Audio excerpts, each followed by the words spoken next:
What's up, everybody? Welcome to another episode of The Soundstage here with Kyle, presented by NLFX. I am very excited to have our guest on today. He is the one and only Mitch Taylor. How you doing, sir? Good, Kyle. How are you? I'm doing very well. Thank you so much. Introduce yourself to everybody. Tell them who you are, what you do. I'm Mitch. I have been in the mobile DJ industry now for I'm dating myself, Kyle. It's okay. A long time. Let's say 30 years, pretty close. That's a while. That's Uh, probably most people who are listening. That's probably about as long as they've been around. So yeah, it's about when they were I've been doing it a minute. born. I've been DJing longer than they've been born. Yeah. So, Yep. gosh, I'm from Maine originally. I'm from a small town in Maine. Oh, okay. Grew up in a log cabin, 450 people in that town. Went to New England School of Broadcasting, did radio for a couple years back in Bangor, Maine. Radio station I was at went bankrupt, had a job offer to go DJ for Carnival Cruise Lines. I used to joke, radio station went bankrupt. It wasn't because they were paying me too much money. It's not my fault. I remember radio. I was paid $200 a week salary. $143.57 after taxes, Kyle. That's not much. No, it's not. much. Even in 1994, that's not much. Yeah, so even adjusted, that's not much. So anyway, did work for Carnival Cruise Lines onboard ship out of LA and Miami. Taught myself how to beat mix. The social host on board at the time, his name was Troy Linton, great cruise director for Carnival over the years. And Troy's like, "What? You're a DJ and you can't mix?" And we had a Technics, 1200, right? Yep. We had a Carver tape deck and a Denon 2000F dual CD player before they had master tempo, by the way. You just had the pitch adjustment, right? Yeah. Oh, I remember those. It was not fun. Yeah.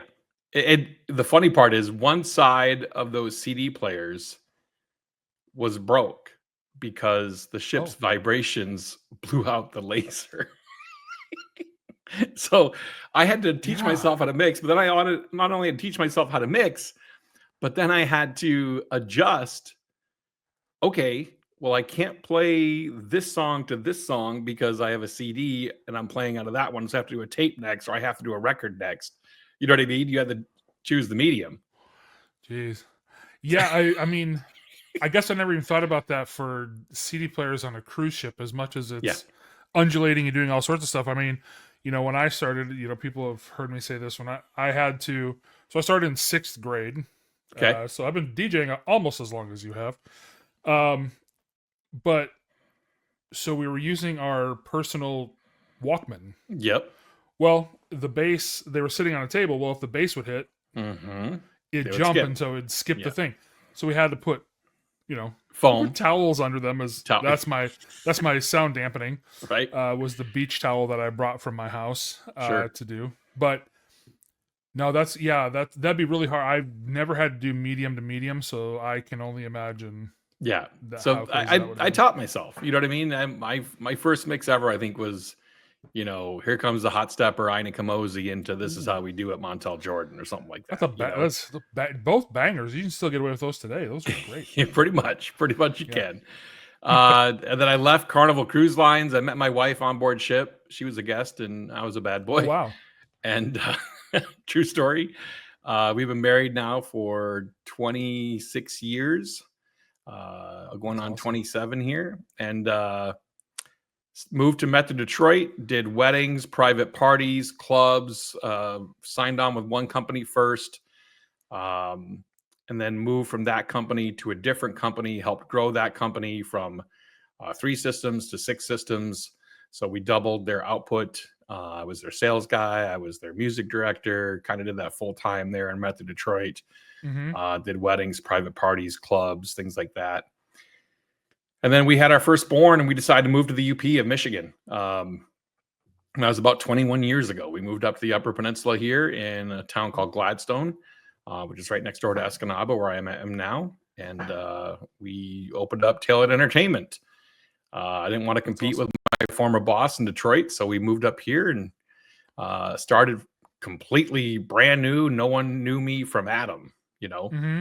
And now it's kind of funny because we basically started a company in the hometown my wife grew up in, and Okay. now everyone knows me and no one knows her, Oh, which see, is it's which is all kind it's of all funny. ego now. Well, You it's know. not ego. It's just kind of I funny know. how I it know. flipped. It just Yeah, because for she sure. she works from home in HR for a national firm, so she's hardly ever out. But everyone Yeah. sees me out performing and Uh-huh. everything else. So it's just kind of Yeah. weird how that flipped. But yeah, I've been up here for 20 years now. Gosh, over 20 years, 21 years. Um, Started out as a solopreneur up here, solo op. Grew that company 6 figures, and then decided I need another challenge and decided to expand the company. And we started hiring and training talent. And I remember this will appeal to viewers, listeners, perhaps. Um, it was 2010, pretty sure. Yeah, somewhere in that ballpark. 2010. Okay. We know Mike Walter, right? Oh yeah. Great guy. I mean, Mike and I, good friends, broke bread. I've stayed at his house. He stayed at my house over the years. And, I made a comment back then on a thread to him. I said, no one can do what I do. And he goes, that's a pompous statement. He goes, not only can people do what you do, you can train them to do what you do even better than how you do it. And Okay. so I Wow. took his advice. I expanded the Yeah. company. I grew it from 2011 to 2022, basically, and proved I could run a full-time multi-op here in the Upper Peninsula of Michigan. Sure. So So how like, many got under you now? well, so that's the funny story. That's the twist. Okay. The twist is in October of 21, I slid into an event coordinator, event planner role at a local hotel. Okay. Part of the reason originally to refer more business to tailored weddings, right? Yeah. And so that worked well. It still is working well. Um, and then I decided to basically, due to a bunch of different circumstances, decided to basically um, downsize the company. Okay. There are a lot of circumstances around that. I'm not sure how much you want to get into. Yeah. No, it's okay. Employees. At one point, I was going to sell the company. That ended up not working out, and we Okay. could talk about it. That's totally fine. I don't mind. All right. And yeah, so a lot of different circumstances led me to basically downsizing it to just me and one other MC currently in the company. So we were at one point up to 6 events a day, and now we're only doing 2 events a day Yeah. for a Okay. maximum. So I've kind of been the Yeah. gamut, Kyle. Yeah. No, it sounds like it. So you're running the whole gamut. You're doing the whole thing. You got the multi-op. 2021, you decided to downsize. Yep. Was it just because of, I don't know how crazy you want to get with it is, All good. was it just too much stuff, or was it just that you weren't finding the right people to match what you wanted Taylor Entertainment to be like, So Tailored Events? Like, how tailored did weddings, you? yeah, same thing. Yeah. It was really multi-layered. Okay. If I'm being super transparent, it was really multi-layered. Um, I was doing well with the venue. They were, when they brought me on, I said, listen, we need to have a frank conversation because, I'm an entrepreneur by nature.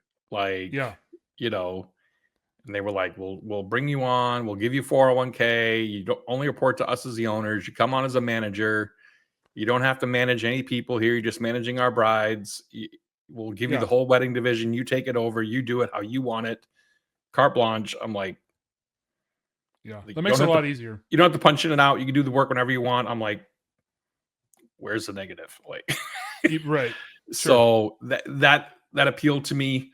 I also wanted to slide. This is something I think is super important. You have to have a plan. Oh, I could speak for days on this. You have to have a plan. And So you so just I'd talk been, anything you go into, you mean? Yeah, Have a plan of I where you think want it to go? so. Yeah, Okay. I think so. And not to say that your plan can't change. Of course it can, right? I It mean, probably will. it likely will, you know.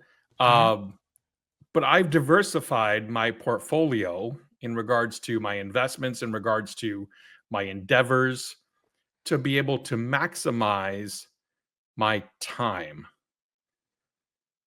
That is That's a something I big one. think is crucial for DJs to know. You give up so much time, Hmm. so much time. Yeah. And I'm speaking about that coming up at a conference here.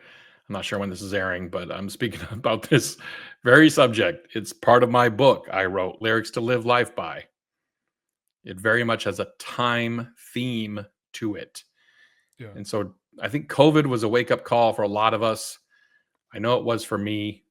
Um, so I decided to pivot into different things, real estate, into different endeavors to be able to do what I want to do with my time. Yeah. And Which so is a really big, that's a really big thing. And you know, it's on the much smaller scale. When I was like when I decided to move to some DJ furniture and, you know, all that kind of stuff, it was kind of that same mindset. Like, I'm going to do something you really usually can't do. I'm going to buy time. It's really hard to buy time, uh, because obviously time is finite for everybody. It's mhm, finite for everything. But if you can find those ways to streamline, to do, whether that means charging more for events so that you don't have to do as many events, but you can yep, that's maintain one that same way. revenue. Mine, I bought time by being able to leave later, leave sooner from the venue, get home. I don't know about yourself. I have 4 kids now. And Mhm, so not being dead tired on Sunday morning after that long Saturday event, um, was a game changer for me. Because it was a lot of, okay, I'm done at midnight. I'm not out of the venue and driving home until 1:30. Then it's a 2-hour drive home. Then you mhm, got to take a little while, decompress, do the whole thing. Now yeah, go to bed, and it's 4 a.m. Well, if I can be out of a venue in 20 minutes, it's a lot better. It's a lot yeah, easier. So, yeah. and To I'm not me, nearly as tired because I didn't have to work as hard to do it. here's the thing: you have 930 some odd weekends with your kids. Period. Yeah. You got to take out now roughly 104 of those because, or actually, probably 200 of those ballpark, because from 0 to 2, they're not really doing anything. You know what I mean? And You're hanging out with them, but that's about it. right, Yeah. right. And from 16 to 18, they're hanging out with their friends. Yeah, they don't want to hang out with you. You They don't know have you're as not the much. cool guy. Yep. So the reality is you got 800-ish weekends, 700 high 700s, low 800 weekends with your kids.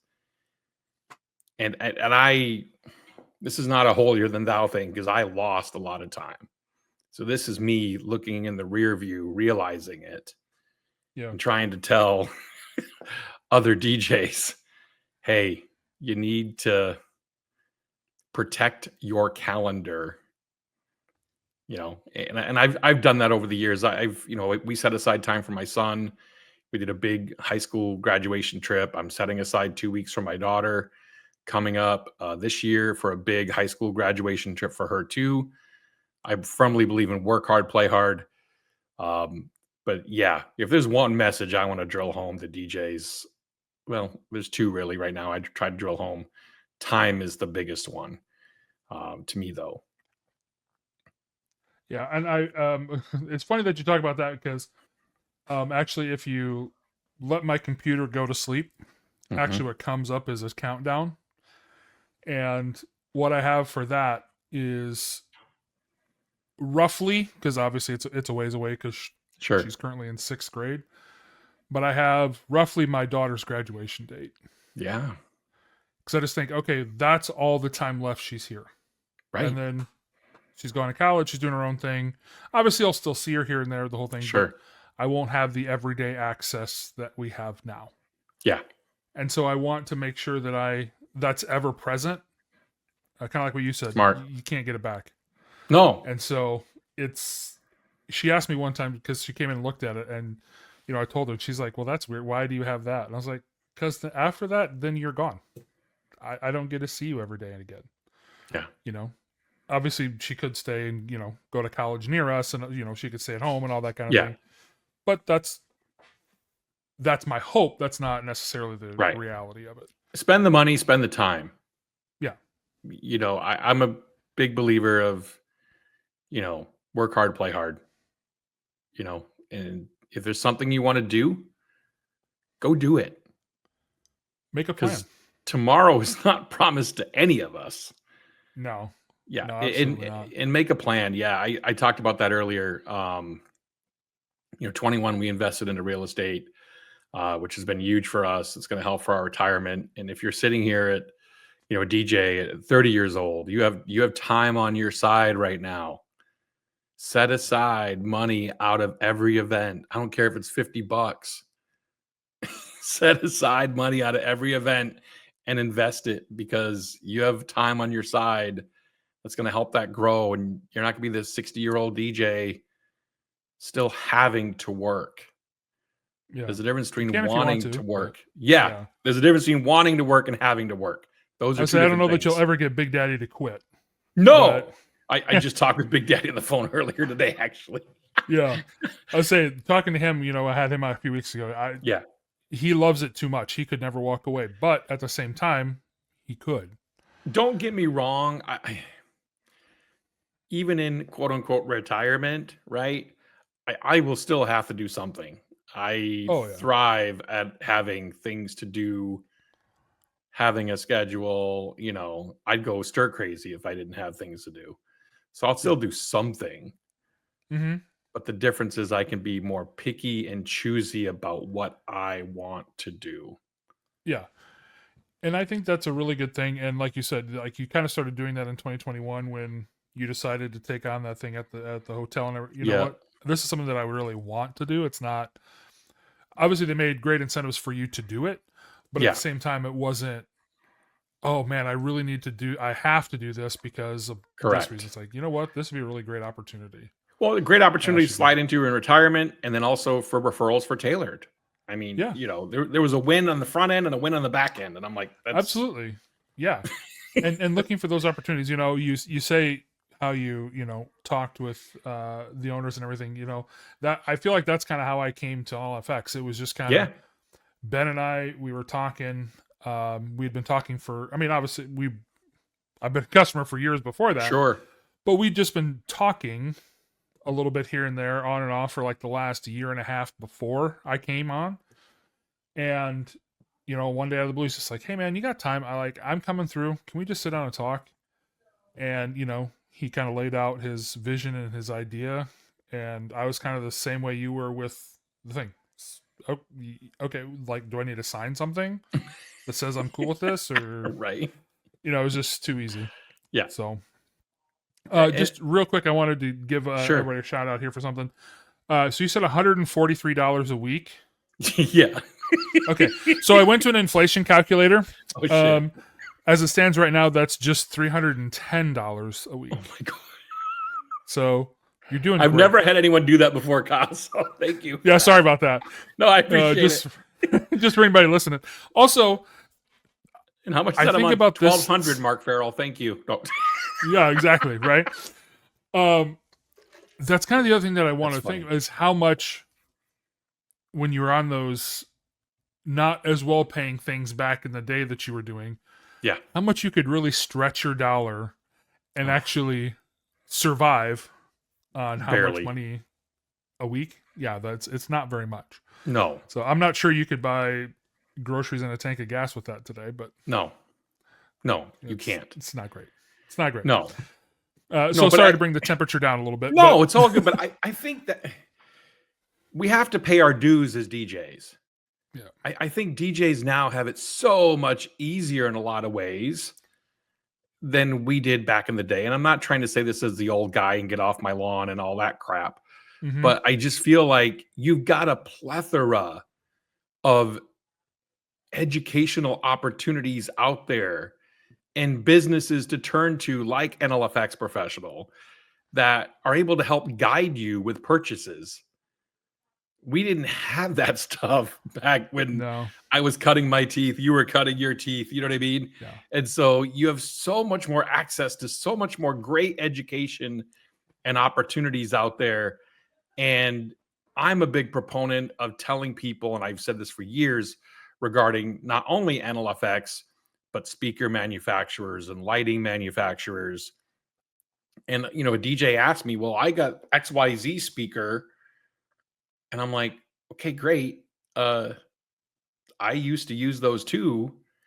I switched to Electro Voice because Electro Voice supports educational efforts in the DJ community. Yeah. And NLFX Professional supports educational opportunities in the DJ community. So to me, we need to support those that support us. That's vital to me. Yeah.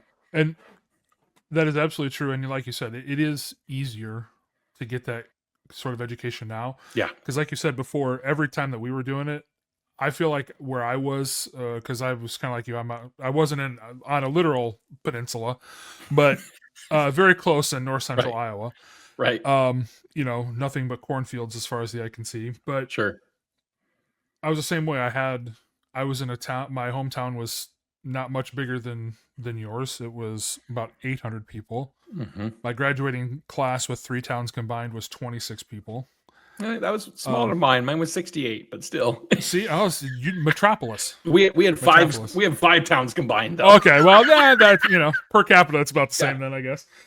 But yeah, so who was I going to turn to? Yeah. To be like, oh yeah, how do I start this company where I can play music for people for a living? Because basically everybody told me, well, if you want to play music, you just have to go work at a radio station. And I was like, I don't know. Do you think I could afford $143 a month? So now, come on. I know, big money. I get it. No whammies. Exactly. And you know, there were so many people who said, yeah, no, I don't think you can do that. Right. And again, it wasn't necessarily their fault because they didn't believe in you, but also because they didn't know anybody who did it, so they didn't think it was possible. Correct. And whereas now, like you said, I think they have it a lot easier. They have a lot easier to get things, but in some ways I think it's a little bit harder because there's so much stuff out there, because there's so many different speaker manufacturers, lighting manufacturers, you know, all the stuff coming in from China, just driving down the cost of everything, you know, points of entry, that it's almost a little harder for them because they don't take the time to do the research. Just go, oh, this one on Amazon sells a lot. I bet that's pretty good. So I'm going to buy that. I'm going to do that. But then there's also how many more other DJs, because people actually think, hey, oh, we can actually do this for a living. So yeah, 6 of one, half a dozen of the other. Like, yeah, I think that's easy for us. It's not easy for them. It's I think it's all relative in a little way. Yeah, you know, they used to say, Randy Bartlett had this phrase back in the day, NIMBY, not in my backyard, where people would say, oh, you can't charge that, you know, not in my backyard, you know. I think that still exists to a certain extent for a lot of people, not only on the financial side, but just like what you said, can you do this for a living, right, type of thing. Yeah, that mindset. And I know when I moved up here, very few people thought that I could do it. My in-laws were actually, my father-in-law was like, nope, you'll make it. Wow. So that was huge to me. That he had that confidence. And I, don't get me wrong, I didn't start out full-time. I started out doing it part-time up here because no one knew me, you know, but I grew it, and within 3 years I was full-time with it. So, which is awesome. Yeah. So that's awesome. So you're talking about all the educational stuff. So I know something that is very passionate for you, and you help out with all the time. And that's where we first met, Midwest DJs. Yes, so sir. We just got done doing, there was, we just had Wedding MBA out in Las Vegas last week. Yep. So what made you decide to kind of Get started with Midwest. What brought all that on? What was it? Just your passion for the learning to get Well, people out there and teach people, or I guess I'll take it backwards and then go forwards if okay, that's yeah, okay. absolutely, no problem. Um, so I got involved in the industry, quote unquote, nationally.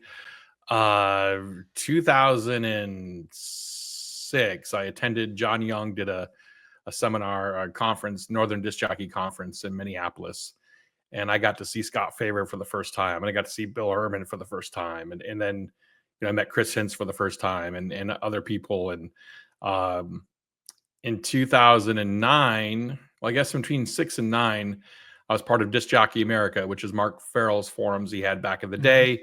Dr. Drax was part of that, who is the president of the American Disc Jockey Association. Yeah. And Drax asked me to write for the Current Audition, which was their newsletter at the time. So I started writing for that. And then that snowballed into, hey, you're writing for Disc Jockey News. And then I think actually I wrote for Disc Jockey News first, and then the Current Audition, and then Mobile Beat. And so it kind of just, the writing snowballed. The writing led to Yeah. speaking. My first speaking gig ever was 2009 at ADJA show in Chicago. And then, gosh, I had my first speaking engagement with Midwest DJs Live in 2014. Wow. And so I worked with back then Alan Robb, Ron Helmick were two of the guys heavily involved back then. And Ron is one of our founders, DJ Big Ron. That's what our Hmm. spinoff is named after now, Yeah. is DJ Big Ron. And that show got its start really with just Midwest DJs Live. I'm talking about got its start in the back of a pub in Racine, Wisconsin, with just guys bringing their gear and showing each other mixes and showing them how their gear worked, different types, and hanging out. NLFX Professional was actually the very first sponsor that Midwest DJs Live had. Well, even I didn't know that. Yeah, we were. That's You awesome. were. Yeah. And so thanks, kudos to Ben for wanting to give back. And the first year I think Brian Red was involved actually, and then he chose not to do anything with it further. Big Ron, DJ Big Ron kind of just picked up the ball and ran with it the following year. It originally wasn't called YouTube. It originally wasn't called Midwest DJs Live. It was called YouTube DJs Live, and then they got a cease and desist on that. Okay. Whoops. Yeah. And so they had to change it. So they changed to Midwest DJs Live. And it's been that ever since. I think I keynoted Midwest DJs Live 6 in 2014. So it's been going now for quite some time. Yeah, looking at a decade. I was asked to be, well, even before that, because that was 6 years before that it started. So it's been over 16 years now. Well, yeah, just mean you've been talking at it for 10 years. Yeah, I've been a part of it in some way, shape, or form. I think I missed 1 year in that stretch. I jumped on the board in, I think it was Midwest DJs Live 9. I think I jumped on the board. So 3 years, so 17. I've been involved with it ever since. To me, it's what all this is for me, honestly. Everything I've been a part of, whether it's writing for the different publications that I wrote for over the industry for years, promo only I wrote for years as well. Mm-hmm. Whether it's doing podcasts, I've done my own podcast. I've had 2 different books I've written, speaking engagements, from all over. I was brought out to Adelaide, Australia to speak at DJAA, their group down there before. That's awesome. It's all done to try to give back to the industry. That has helped make me, because honestly, without the industry, I wouldn't have what I have today. And to me, that's important. We should never forget where we came from. Like, there's always a new DJ out there, and I used to be the DJ queuing up cassettes outside of the back of the school gym in my car, bringing them in to put them in and play. Like, Yeah. you never forget where you came from, to me anyway. And I always want to try to give back and help a new DJ or help someone and give them an idea a concept that will hopefully make their life better and less stress than I had to endure, you know? Yeah. Well, and the fact that you choose to give back in the form of educating, I think is a really big thing, because a lot of people can just say, "Oh, I can donate to that cause, I can do that sort of thing," but the fact that you're sacrificing your time away and all that kind of thing, because I think a really the good thing to know for those of you who don't know, anything that has to do with Midwest DJs Live, people who are on the board, all that kind of stuff, all that stuff's donated. They don't Yes. get paid for positions. They don't get paid for No. time. They don't get reimbursement for mileage. They don't get No. anything. So them doing that. And I think the thing that's really fantastic about that show, the first time I went to it was 2021, Oh, I wow. believe, Okay. the year that it first came back. Yes. It was just in that small room We at were the still Hyatt there. segregating people in different seats and stuff, I think. Yeah, it was. Yeah, Yeah. hey, you got to kind of stay within your Yeah. pod. You got to stay First within your conference thing. back from the pandemic, baby. Yeah. But it was a great show, and the thing that I love about it is I think that more and more people are getting to know about it and Yeah. getting to know how good it is, because unlike some of the other conferences, I won't say which ones, but other conferences, the education is part of it, and you can always go and you can learn great things, but it really isn't the focus of it. Correct. The focus is to get you into the showroom to sell you stuff. Now, Yep. you can do that absolute same thing, and please stop by NLFX next time you're there in Midwest Of course. DJs Live if you want to buy something. Yes. But it's almost a secondary thing. Like, hey, we're going to have this here for your convenience, because I know we're going to talk about a whole bunch of gear in these talks, and then you can go and talk to the professionals about it. But also, the biggest thing that we want to get across is this is the kind of cool stuff you can learn here. Mm-hmm. We're going to bring in the people. I think it's 2023. Is that the first time we did the MentorPod breakouts? Yep. I think are fantastic. I just did those when we were in one in Sioux Falls with Chris Hintz, the non-conference. Yep. They did that. Those sort of things I think are absolutely invaluable, and I love that Midwest DJs Live just always feels very education focused. It is. Obviously there to have a good time. Yeah. Again, go see every vendor that's there, because again, they couldn't do the show without vendors. But at the same time, we couldn't. Yeah, but at the same time, the education is fantastic. Yeah, roundtables existed even before Mentor Pods came involved. Matt graciously sponsored in 23 and 24, and who knows where we'll be for 25. We haven't landed on that yet. Yeah. Matt's a great personal friend of mine. I love him to death. Yeah, he was at the 2021 when he spoke. Yeah. So coming on the board, because of my educational background, they kind of said, well, you should do education. Yeah. I'm like, oh, thanks. So now, as you mentioned, we're nonprofit. We're the only DJ show that is not for profit. Yeah. So we have to call in favors, type of thing. Yeah. And get presenters that, and I've called in every favor in the book. I can tell you that, to land some great talent on stage to present at Midwest DJs Live. And I've always had a focus for that show.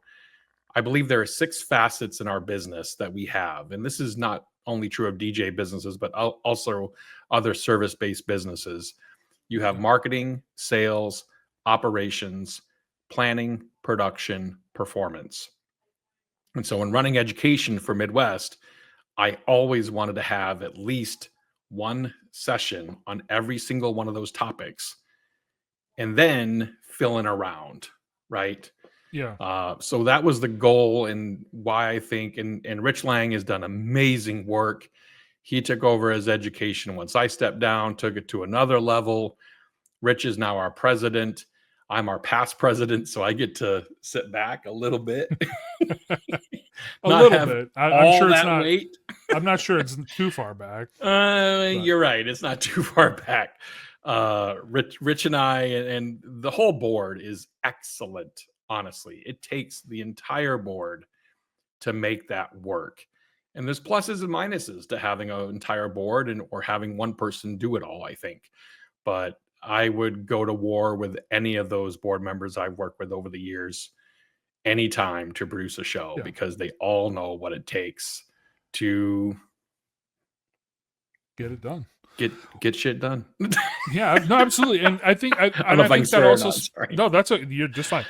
And I think that also speaks to the Midwest show that I think about is the fact that at least when I've noticed it, it hasn't been super hard. Granted, I've only been around it since 2021, so Sure. just the last few years, but people wear it as a pretty big badge of honor to be on the board. Yes. And so to be asked to be on it and to do it, it's a really awesome thing. And again, that also means that it's like-minded people who know that they're not going to get paid for their time, who still jump at the chance to do it, who want to put on the show and do a great job and think about all that sort of thing. So yes, I think it's an awesome show. As far as I know, we're going to be back there again in April. We would love to have April, NLFX right? back as a sponsor. Say Ben, we usually do. me. Yes. Cat, come on, give him a call. Yeah, Cat, whoever. Exactly, give him a call. So you mentioned Ben. So did you meet Ben initially, like when you started doing those shows in Minneapolis? How did you hook up with the infamous Ben Stowe? It had to be Minneapolis. Okay. Had to be. I'm not sure if I remember, but I remember Ben put up a Facebook post. This was several years back now, but it popped up in my memories again. And I just love me Ben Stowe. Like I'd do anything for him. Like legit. Yeah. He asked me to drive to Bemidji tomorrow. Sure. Whatever. Long drive. It is a long drive, but from anywhere, it's a long drive. Yeah, exactly. No, but I think we met at Northern Disc Jockey Conference back in the day, and it's like literally popped up in my memories just the other day. He put out a post about how great a conversation was that we had, and what I love about Ben is he's so down to earth. Like I don't understand anything he says geek speak wise. Literally, I don't. I'm sorry. 100% fair. I am not the technical DJ. Self-admittedly, I'm not. Can I MC? Yup. You're damn right I can. Can I mix? Yup. I can hold my own. I'm not Janai. I'm not, but I can hold my own. Right. Right. But do I know the ins and outs? No. I just don't. So that's why I have Ben. I can call him up anytime. Yeah, he's a unique skill set in yes. that. And that is one thing that I always liked about it, and one reason I always kept going back to NLFX when I was buying gear. And again, people are probably tired of me saying it, long-time listeners.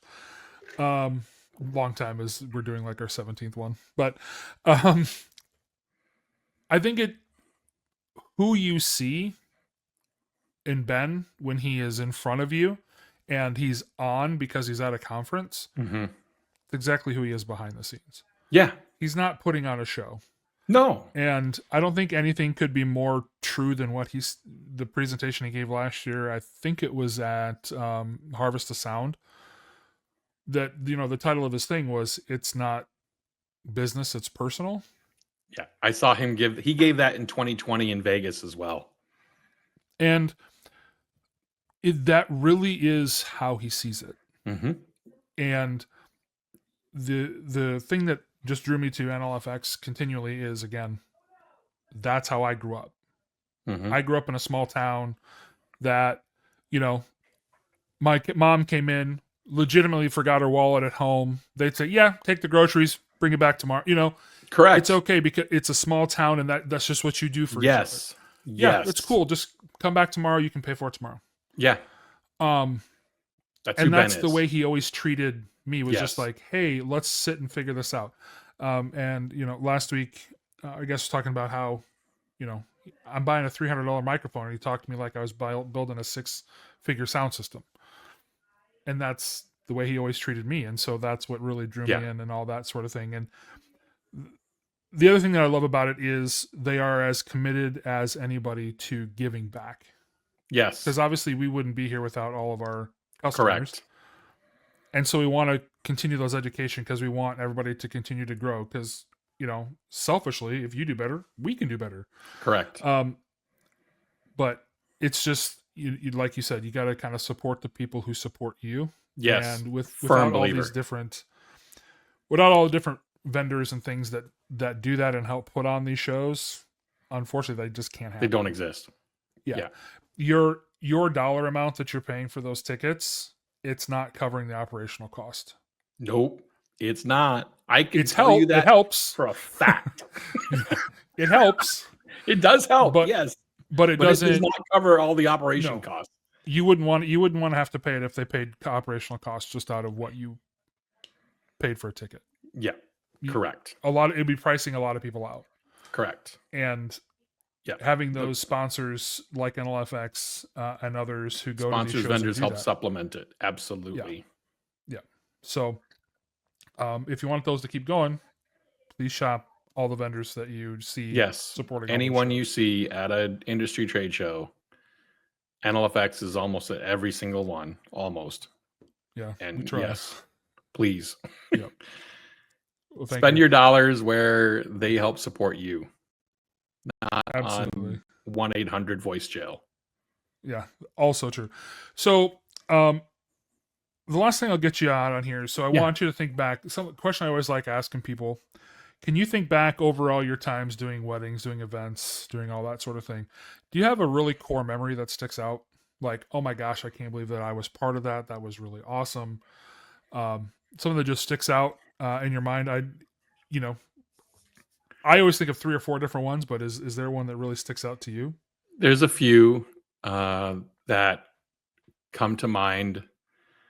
I don't know. I've been a part of at least 1,600 weddings over my career. I've honestly lost count. I wish I had the count. Yeah. I honestly do. I kind of wish I did, but I don't.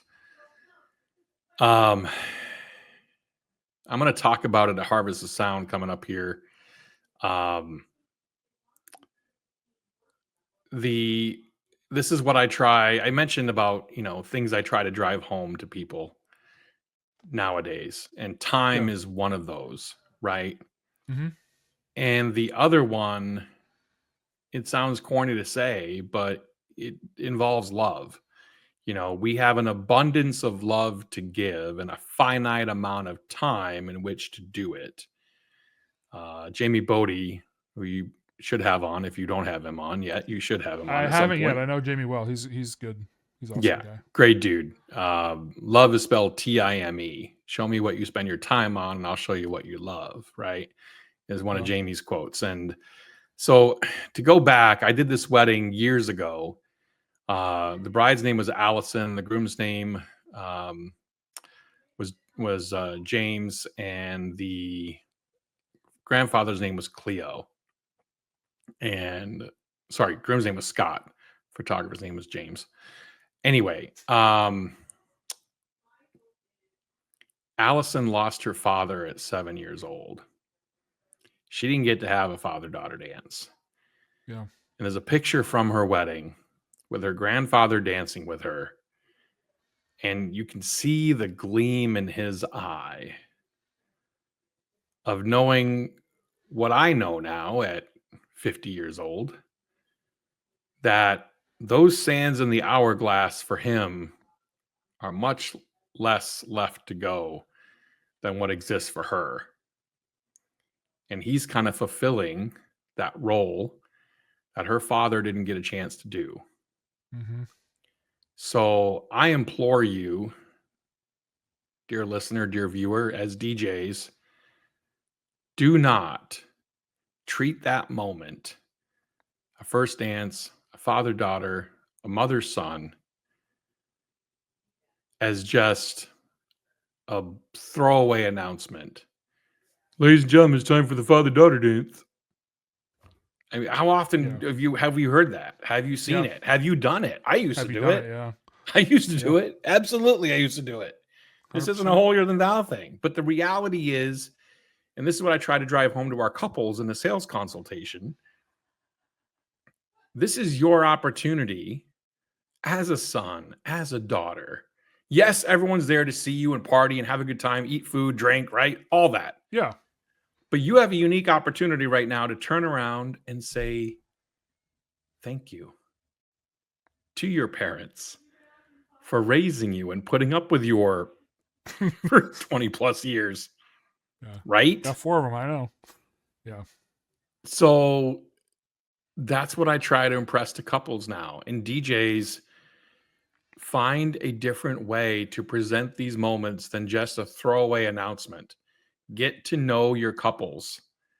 How can you represent them on a microphone if you don't know who they are as people and know the relationship over which you're presiding as a master of ceremonies?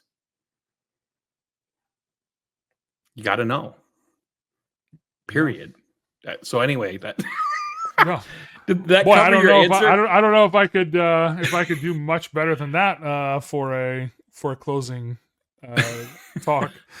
Um no, you're absolutely right. It's a crazy honor that we get to do what we do and call it Yes. work. Um and I always think about that sometimes when I'm just sitting there behind the decks, and everybody's dancing, I'm like, this is my, I do the air quotes, job. Yeah. Okay. Like, We pretty get awesome to. job and a pretty awesome privilege Yes. that people have chosen to spend, Mm-hmm. hopefully, what is one of the best days of their life with you. Yes. So yeah, that's absolutely fantastic. Mitch, I know you got to get running. I know you're a busy Yeah. guy. You got lots of other stuff going on. So I can't thank you enough for being on and talking with me. Thank you so much for all that you do for the industry and you continue to do, and obviously your continued cheerleading for us here at NLFX. So thank you Absolutely, so Kyle. much. Thank you so much for having me on. It's been a pleasure. Continued success in your journey with NLFX and beyond. And can't say thank you enough to Ben, Kat, and the crew at NLFX, Linnea, everyone, Cheyenne. They're all excellent. And thank you so much for your support of the industry. Absolutely. We hope to continue doing it for a long time. And last, real quick, do you want to shout out any socials or anything you want people to Yeah, follow you you or can check hit you me out on? at Mitch Taylor, at Mitch Taylor 23 on Insta. MitchTaylor.net is my website for most things in the industry here. So, okay. Okay. Perfect. All right. Thank you Awesome. so much, Mitch. Have a great Yep. day, man. Thanks.